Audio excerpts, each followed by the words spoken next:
भाजपा का कार्यालय जिसे कमलम कहते हैं, वहां पे पैसे देने होते हैं। जब हफ्ता दिया, परसेंटेज दिया, फिर ही वर्क ऑर्डर मिलता। इसी ब्रिज के बेरिंग बदले रिनोवेशन हुआ, फिर तुरंत ब्रिज क्यों गिरा? सरकार को जवाब देना चाहिए। जो काम बना ही नहीं है उस काम का यहां कह रहे कि उसका रिनोवेशन किया। कांग्रेस के किसी भी आदमी का अगर किसी गुनहगार के साथ एक तस्वीर मिल जाती है तो बड़ा गुनाह हो गया कि अपराध करने वाले के साथ तुम्हारी एक फोटो आ गई तो तुम भी अपराधी। यहां मंत्री जी खुद अपने नाम की जमीन पे इतना बड़ा भ्रष्टाचार, मंत्री जी का बेटे का करोड़ों का भ्रष्टाचार सीधा सामने हमने सबूत दिए हैं। अदानी के पास एयरपोर्ट है, आपको ड्रॉप करने गए या आपको पिकअप करने गए, 3 मिनट में भी आप वहां से चल गए, आपको 200 से लेके 300 रुपये तक सिर्फ आपको ड्रॉप और पिकअप के पैसे देने पड़ते। नमस्कार, मैं सगुन चौरसिया, मॉडर्निस्ट मीडिया नेटवर्क में आपका स्वागत है। मैं इस समय दिल्ली के इंदिरा भवन में मौजूद हूं, जहां कांग्रेस प्रवक्ता और सांसद शक्ति सिंह गोहिल द्वारा प्रेस ब्रीफिंग की जा रही है, जिसमें गुजरात के मंत्री द्वारा कैसे मनरेगा स्कीम में बड़े घोटाले की रिपोर्ट पेश की गई है, जिसमें उनके बेटे के भी शामिल होने की आशंका जताई गई है। इसके बाद सीबीआई से सीबीआई की जांच की मांग की जा रही है, जिसमें जीएसटी और टैक्स पे घोटाले पर सरकार से एक कड़ी सीबीआई की मांग की जा रही है। तो चलिए चलते हैं और सुनते हैं कि इसमें इस रिपोर्ट में क्या क्या पेश किया गया। मेरे आज की प्रेस कॉन्फ्रेंस के मेन मुद्दे पे आने से पहले एक बड़ी दर्दनाक घटना जो गुजरात में घटी है। वडोदरा के पास मुजपुरा गंभीरा ब्रिज, जो महिसागर नदी है उसके ऊपर बना हुआ ब्रिज, वो गिर गया। और अभी तक जो खबर मिली है उसमें 10 लोगों की डेड बॉडीज, मृतदेह उसमें मिले हैं। ट्रक, गाड़ियां, एक रिक्शो, 3 मोटर बाइक नदी में गिरे। काफी लोग जख्मी भी हुए हैं। मैं उनके प्रति अपनी संवेदनाएं व्यक्त करता हूं। राहुल गांधी जी ने भी अभी फेसबुक पे उनके लिए संवेदनाएं जताई है। खरगे साहब ने भी मुझे फोन करके कहा। बड़ा दर्दनाक हादसा हुआ है। आप अगर वर्नाक्युलर चैनल को भी देखेंगे तो सब लोग ये चला रहे हैं कि वहां जिला परिषद के एक्स मेंबर से लेके लोगों ने लिख के दिया कि साहब ब्रिज हिल रहा है, गिरेगा, इसको ठीक करवाइए। बदकिस्मती से जो ये हादसा हुआ उससे पहले पूरे रिनोवेशन का एक कॉन्ट्रैक्ट दिया गया। उसके बेरिंग्स बदले गए, उसके जॉइंट्स बदले गए और बहुत बड़ा खर्च इसके पर लगाया गया। आप भी थोड़ा इन्वेस्टिगेटिव जर्नलिज्म करेंगे तो पता चलेगा कि गुजरात में सिस्टम बनी है कि कोई भी कॉन्ट्रैक्टर L1 आता है तो उसे वर्क ऑर्डर मिलने से पहले भाजपा का कार्यालय जिसे कमलम कहते हैं, वहां पे पैसे देने होते हैं। जब हफ्ता दिया, परसेंटेज दिया, फिर ही वर्क ऑर्डर मिलता है। जब कॉन्ट्रैक्टर वो पैसे देगा वहां तो कहीं अपनी जेब से तो नहीं देगा। L1 आया है, कंपटीशन में काम मिला है और फिर परसेंटेज जाके दो तो फिर वो काम कमजोर ही करेगा। इसी ब्रिज के बेरिंग बदले रिनोवेशन हुआ, फिर तुरंत ब्रिज क्यों गिरा? सरकार को जवाब देना चाहिए। मोरबी के ब्रिज से लेके गुजरात में अभी इस कुछ महीनों में काफी ऐसी घटनाएं घटी है और इनके लिए जिम्मेवार भाजपा के भ्रष्टाचार है। मैं फिर से कांग्रेस पार्टी की ओर से जिन लोगों ने गुजरात के इस ब्रिज गिरने से जानें गंवाई हैं, उनके प्रति संवेदनाएं मेरे श्रद्धा सुमन समर्पित करता हूं पार्टी की ओर से। और जो अस्पताल में भर्ती है वो जल्दी से स्वस्थ हो, ऐसी मैं प्रार्थना करता हूं। अब मेरे जो आज का प्रेस का मुद्दा है उसके ऊपर आते हैं। मैंने आपको एक डॉक्यूमेंट दिया है इस तरह का, ये डॉक्यूमेंट आपके पास होगा। ये जो पहला पन्ना है पेज 1 डॉक्यूमेंट का, पेज 1, ये फॉर्म 7 है। नमस्कार। ये रेवेन्यू रिकॉर्ड का हिस्सा होता है और रेवेन्यू रिकॉर्ड में जो भी एग्रीकल्चरिस्ट है, अगर मैं किसान हूं तो मेरा ये फॉर्म 7 रहता है। सर्वे नंबर लिखा जाता है, हर लैंड का अपना एक आइडेंटिफिकेशन सर्वे नंबर होता है और वहां पे कौन ऑक्यूपाई करता है इसको और एरिया कितना है वो बताया जाता है। ये पेज 1 जो मैंने दिया है आपको, उसमें यहां पे जो येलो मार्क किया है वो है सर्वे नंबर 103। ये छोटा सा लैंड का टुकड़ा है, बहुत छोटा सा, माने 1 हेक्टर भी नहीं है। यहां उसका मेजरमेंट लिखा है 0.75, माने पूरा 1 हेक्टर भी नहीं है। इधर जो लिखा है वो कौन किसकी ये मालिक है इसके, उसमें फर्स्ट जिसको सैफरन कलर लगाया है वो नाम है खाबड़ बच्चू भाई मगन भाई, और बाकी फिर उसकी पत्नी है, उनके 2 बेटे हैं बलवंत और किरण, और एक बेटी है इंदिरा, इनके नाम पे है। अब ये जो पहला नाम है खाबड़ बच्चू भाई मगन भाई, वो गुजरात सरकार में पंचायत और एग्रीकल्चर के मंत्री है। ये मंत्री जी की निजी लैंड है, फर्स्ट पेज पे उसका डॉक्यूमेंट है। अब ये मिनिस्टर साहब का जमीन में आप पन्ना 2 करिए, ये पेज 2, ये मनरेगा का वर्क ऑर्डर है। गरीब मजदूर के लिए कांग्रेस पार्टी ने सरकार में होते हुए मजदूर गरीब काम के बिना ना रहे, उसके लिए बनाया हुआ है। उस मनरेगा में आप ये येलो मार्क देखिए, यह है सर्वे नंबर 115, माने बच्चू भाई खाबड़ की जमीन है। इधर मैंने मार्क किया है जो पिंक कलर का है, वो है वर्क ऑर्डर का नंबर 106।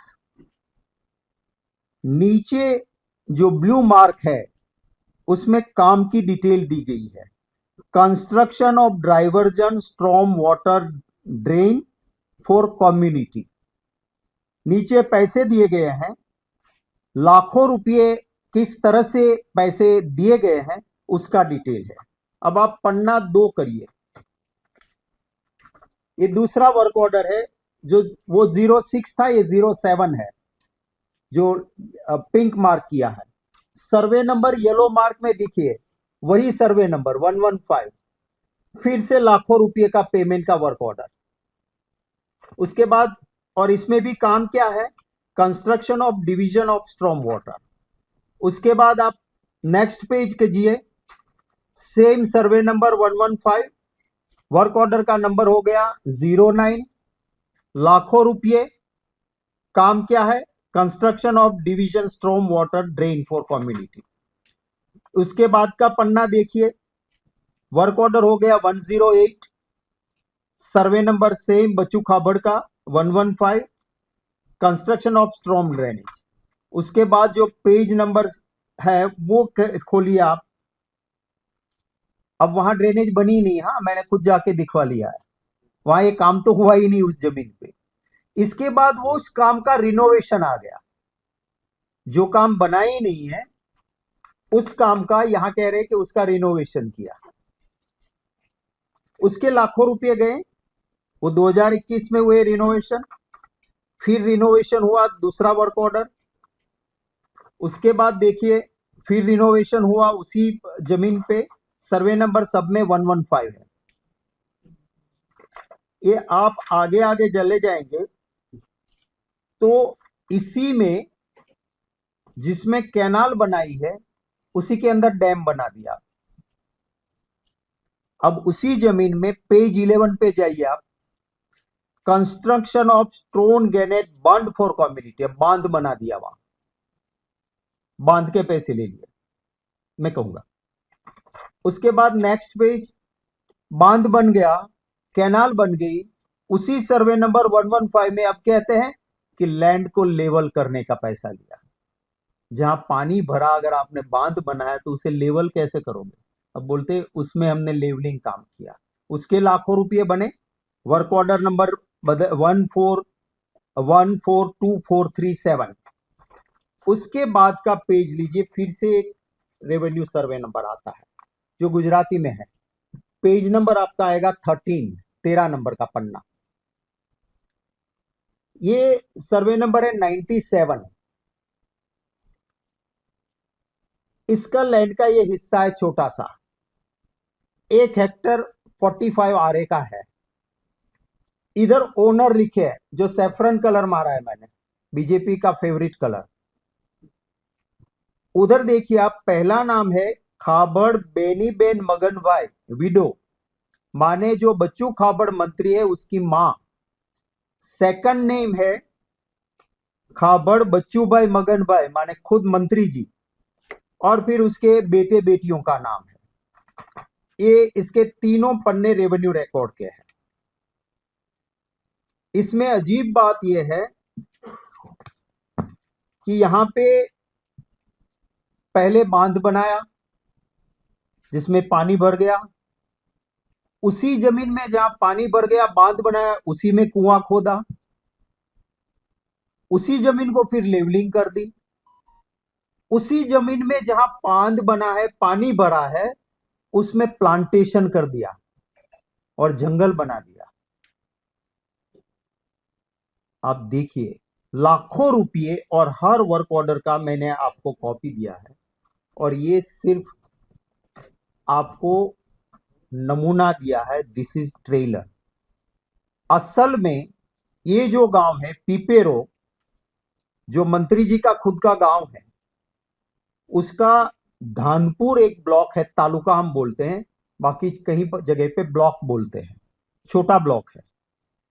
उस एक ब्लॉक में छोटे ही वक्त में, थोड़े से वक्त में 2235 ऐसे वर्क ऑर्डर इश्यू हुए और काम हुए। 2235। और मंत्री जी आज भी है, मंत्री बैठे वहां पे, ये इतने करोड़ों लेने के बाद। मनरेगा में मजदूरों को काम मिलता है, पर कहीं कहीं एक छोटा सा पोर्शन सरकार ने कहा है कि भैया आपने कुछ चीजें बना ली, पर वहां पे कुछ मटेरियल की जरूरत पड़ेगी, कंस्ट्रक्शन करना पड़ेगा, तो एक छोटा हिस्सा रखा है मनरेगा में कि आप मटेरियल भी ला सकते हो। यहां पे वो नियम ताक पे लगा दिया और मटेरियल बहुत सारा लाया गया। अब मटेरियल जब लाते हैं तो उसके लिए भी है कि मटेरियल आपको किससे लेना है।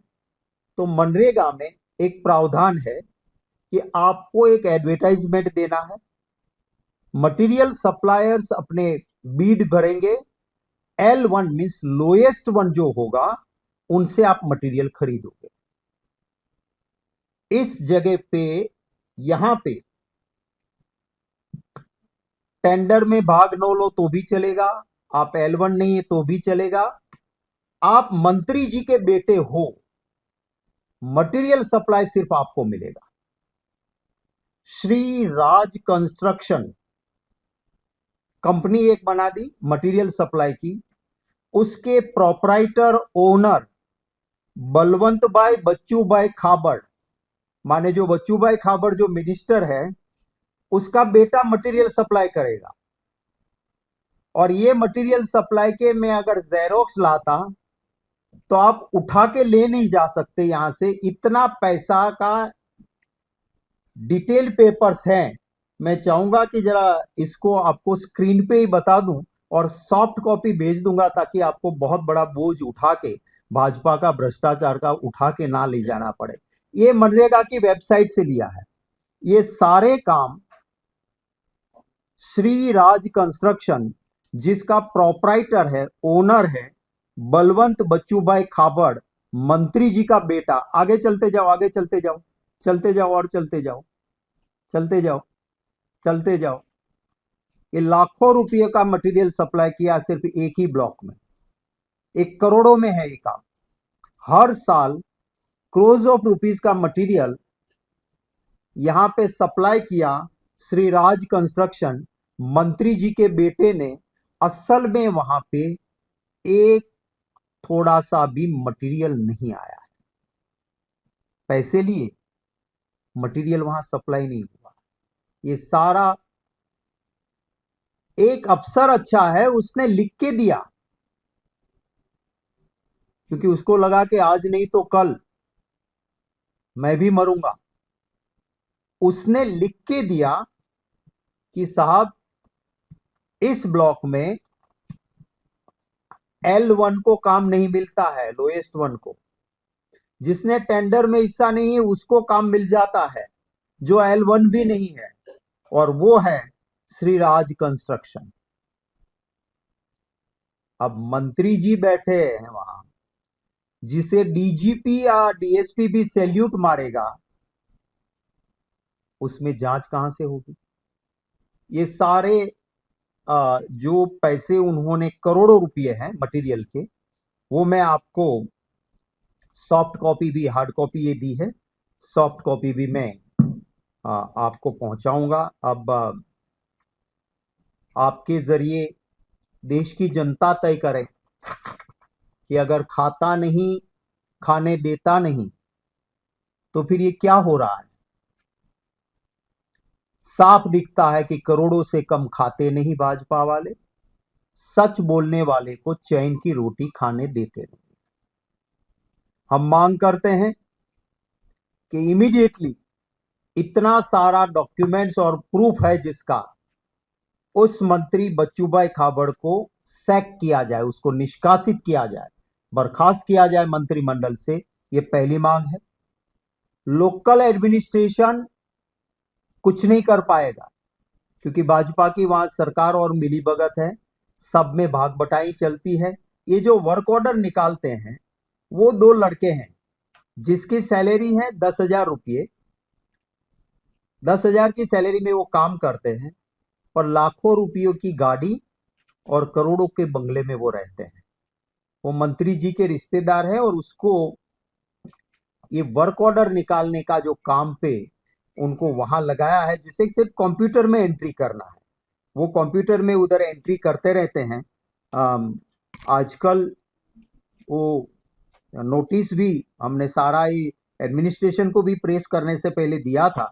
हमारे लोगों ने लोकली, हमने एक fact finding committee Congress committee की ओर से बनाई थी, और उसमें हमारे लोगों ने काफी मेहनत करके ये डॉक्यूमेंट्स भी निकाले, वहां के वीडियोस भी निकाले कि यहाँ पे जो काम बताया है वहां काम हुआ नहीं।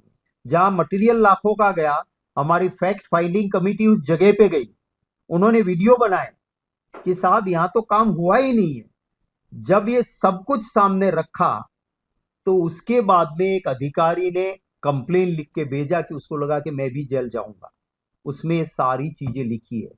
फिर भी भाजपा के मंत्री जी आज भी मंत्री है।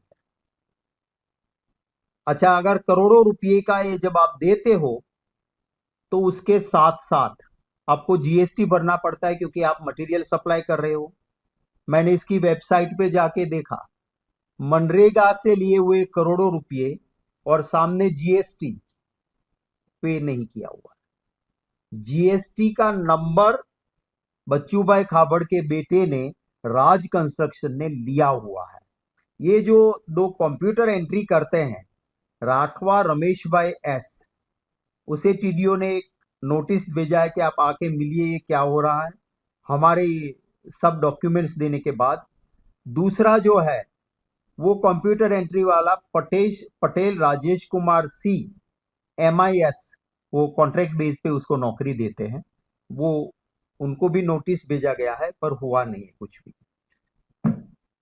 कांग्रेस के किसी भी के वहां तुरंत ईडी जाती है, इनकम टैक्स पहुंचता है, सीबीआई पहुंचती है। हमारी मांग है कि जब इतना प्रूफ हम दे रहे हैं और ये स्क्रीन पे इतनी सारी डिटेल हम दे रहे हैं, गुजरात सरकार के अधिकारी ने खुद लिख के दिया है कि L1 को काम नहीं मिलता है, बच्चू भाई खाबड़ का बेटे को काम मिलता है, मटेरियल पहुंचा नहीं है, काम सिर्फ कागज पे है। तो हम मांग करते हैं कि वहां ईडी भी जाए, मोदी जी की फेवरिट, इनकम टैक्स भी मोदी जी की फेवरिट है, वो जाए, और सीबीआई भी जाए। हम मांग करते हैं कि इस पूरे केस की कोर्ट मॉनिटर्ड सीबीआई इन्वेस्टिगेशन होना चाहिए, court monitored CBI investigation, otherwise इसमें कुछ निकलेगा नहीं। मैं वित्त मंत्री से मांग करता हूं, निर्मला सीतारमण जी, आप तो जेएनयू में पढ़ी हो, भाजपा वाले भले ही उसको गुंडों का अड्डा कहते हो, मैं उस यूनिवर्सिटी की इज्जत करता हूं। तो निर्मला सीतारमण जी, आप भेजिए अपनी टीम को कि राज कंस्ट्रक्शन ने ये स्क्रीन पे देख रहे करोड़ों रुपए का मटेरियल सप्लाई किया, उसका जीएसटी भरा कि नहीं, और उसका केस दर्ज करवाइए, वो मैं मांग करता हूं। हम ये भी मांग करते हैं कि पूरे गुजरात में मनरेगा और जल से नल, ये दो स्कीम बीजेपी के नेताओं का घर भरने का योजना बना के रखी है। ये मैं आपको एक बोटाद का किस्सा भी दिखाता हूं, लोकल न्यूज़पेपर ने छापा है। मनरेगा में ये पूरी तरह से अपाहिज आदमी है, वो कभी मनरेगा के कहता है काम पे नहीं गए, उसके नाम पे जॉब कार्ड बना हुआ है और उसका काम ले रहा है। इसको लकवा मार गया है, वो कहता है मैं काम नहीं कर सकता हूं, वो काम पे गए हुए हैं और उसके नाम से बीजेपी के नेता लोग पैसे ले रहे हैं। ये एक वर्नाक्युलर न्यूज़पेपर ने इन्वेस्टिगेटिव जर्नलिज्म जेसर, भावनगर के जेसर में किया। इन्होंने लिखा कि ये जो लोग मर गए हैं, उन सारे मरे हुए लोगों का नाम मनरेगा में लिख के उसके पैसे उठाए जा रहे हैं। शायद रात में उनके भूत आके काम करते होंगे, तो बीजेपी वाले बताएं कि जो मृतक है उनके नाम से एक लिमोड़ा है, वहां पे लाखों रुपए का पैसा उठाया गया बीजेपी के नेता और गवर्नमेंट की मिलीभगत से, फॉरेस्टेशन करने के नाम पे मनरेगा से पैसे लिए गए, और जो जो नाम पे पैसे लिए गए थे उनमें से एक को भी गरीब आदमी को पैसा नहीं मिला। तो इस पूरे की जांच होनी चाहिए। कांग्रेस के किसी भी आदमी का अगर किसी गुनहगार के साथ एक तस्वीर मिल जाती है तो बड़ा गुनाह हो गया, कि अपराध करने वाले के साथ तुम्हारी एक फोटो आ गई तो तुम भी अपराधी। यहां मंत्री जी खुद अपने नाम की जमीन पे इतना बड़ा भ्रष्टाचार, मंत्री जी का बेटे का करोड़ों का भ्रष्टाचार सीधा सामने हमने सबूत दिए हैं। हम मांग फिर से करते हैं कि मंत्री को सैक किया जाए, कोर्ट मॉनिटर्ड सीबीआई इन्वेस्टिगेशन हो, जीएसटी नहीं भरा है उसका भी इन्वेस्टिगेशन हो। ये हमारी मांग है। आप लोगों के कोई सवाल होंगे तो उनका स्वागत रहेगा। थैंक यू, अच्छी बात है, कोई सवाल नहीं। हाँ कुछ बोलो। सर, एक रिपोर्ट आई है जिसमें महाराष्ट्र की एक जगह है गोरेगांव, जहाँ पे अडानी समूह को एक कॉलोनी की रीडेवलपमेंट का प्रोजेक्ट जो है वो वहाँ पे दिया गया है, जिसमें 3600 करोड़ का ये प्रोजेक्ट जो है वो एक बार फिर से अडानी ग्रुप को दिया गया है। आप लोग लगातार ये सवाल उठाते आए हैं कि इस देश में तमाम जो चीजें हो रही हैं वो अडानी ग्रुप और एक समूह को दी जा रही है। कांग्रेस पार्टी इस पे क्या कहना चाहेगी? देखिए, एक लूट चल रही है देश में। मैं आप लोगों को एक डॉक्यूमेंट हमारे मीडिया के साथियों को कहूंगा आपके साथ साझा करेंगे। जो एयरपोर्ट्स इनको दिए गए हैं, उन एयरपोर्ट्स पे 400% तक का बढ़ोतरी कैसे हो जाती है रातों रात। पैसेंजर यूज करता है एयरपोर्ट, अगर एयरपोर्ट अथॉरिटी ऑफ इंडिया के पास ये काम है तो 500 रुपया लेते हैं। वही एयरपोर्ट अदानी के पास आने के बाद सीधा 1800 रुपया। अगर कोई भी एयरक्राफ्ट एयरपोर्ट पे लैंड करता है तो देश के दूसरे सभी एयरपोर्ट पे 5000 से लेके 12000 है। अदानी के एयरपोर्ट पे कोई एयरक्राफ्ट लैंड करेगा तो 20,000 लेते हैं। क्यों लेते हैं? पैसेंजर यूजर्स डेवलपमेंट फी लेते हैं। आप एयरपोर्ट में गए, आपने यूज किया, जब तक अदानी के पास नहीं होता है उसी एयरपोर्ट पे 200, 300, 400, 500 रुपये वाला सीधा इंटरनेशनल में 1800 या 1200 हो जाता है। आपको कौन सा स्वर्ग वो दे रहे हैं? पैसेंजर जब बाहर निकलता है, आज तक हमारे देश में वो फीस नहीं थी।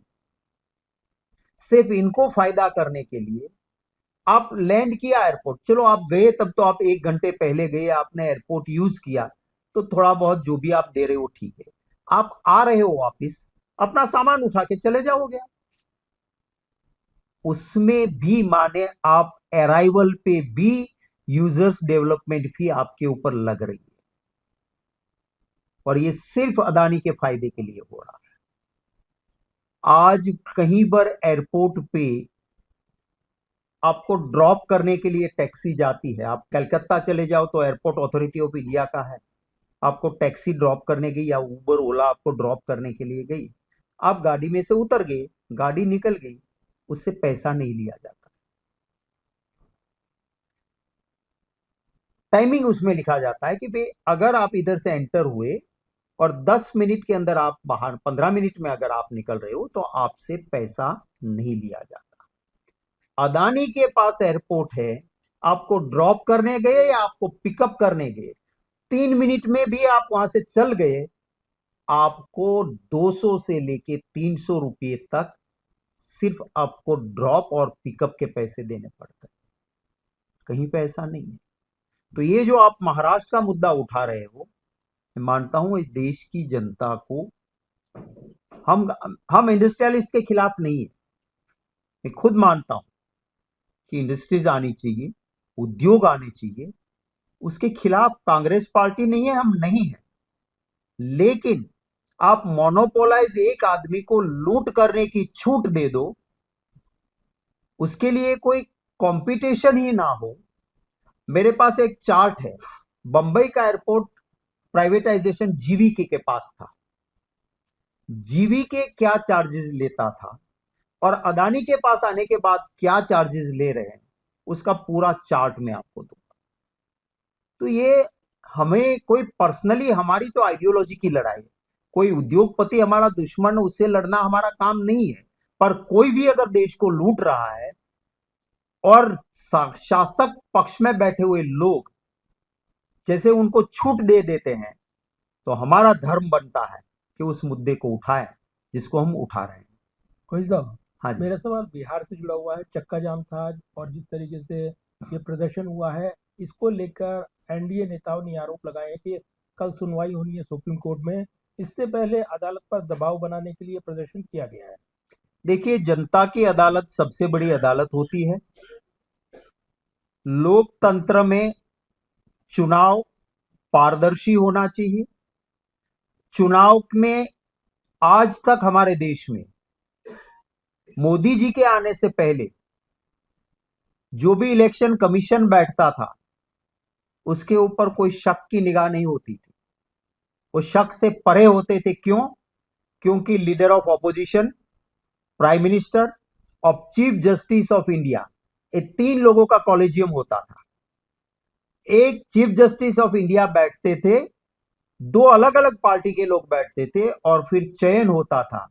तो इलेक्शन कमीशन पे कभी भी शक करने की गुंजाइश नहीं होती थी। और हमने देखा है कि शेषान जी जैसे इलेक्शन कमीशन में आए और रूलिंग पार्टी को जहां जहां थे सबसे ज्यादा डंडा उन्होंने मारा था। आज क्या कर दिया कि इलेक्शन कमीशन के चयन के लिए चीफ जस्टिस ऑफ इंडिया को निकाल दिया और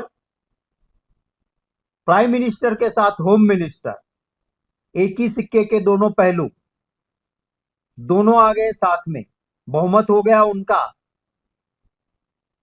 भाई आपको गलत नहीं करना था तो चीफ जस्टिस ऑफ इंडिया आपको क्यों नहीं चाहिए वहां? और तब से शुरुआत हुई और इलेक्शन कमीशन के सामने बहुत सारे मुद्दे खड़े होने लगे, वरना संवैधानिक संस्थाओं को अपने संवैधानिक पद पे कॉन्स्टिट्यूशन को लॉयल रख के काम करना होगा। जब चुनाव नजदीक आता है धांधलियां आती है, जहां हमारे बूथ है वहां कुछ और, उनके बूथ है वहां पे कुछ और, जहां लगता है कि ये वोटर बीजेपी को वोट नहीं कर रहा है उसका वोट रातों रात कट जाता है, और जो कर रहे हैं उनके लिए वहां से आएगा लिस्ट तो एक ही आदमी तीन तीन जगह पे वोट करता है, नाम मिल जाते हैं उनके। और अभी बिहार की जनता जागृत जनता है। आज राहुल गांधी जी खुद वहां पे गए थे। बिहार बंद का बहुत बड़ा असर रहा है और ये जनता की ताकत है। बिहार वो ज्ञान की भूमि है, जागृत लोग है वहां, उन्होंने ताकत दिखाई है। राहुल जी के आज वहां जाने से और लोगों का हौसला बुलंद हुआ है और लोकतंत्र में लोगों के बीच जाके लोग अगर वोटिंग राइट से वंचित ना हो जाए, वो अगर आवाज उठाते हैं, राहुल गांधी जी उठाते हैं, तो एनडीए के पाले में क्यों आग लग रही है, क्यों उनको दिक्कत हो रही है? क्या लोकतंत्र बचाने की कोशिश एक राष्ट्रीय जन नेता करें तो उससे उनको क्या दर्द हो रहा है?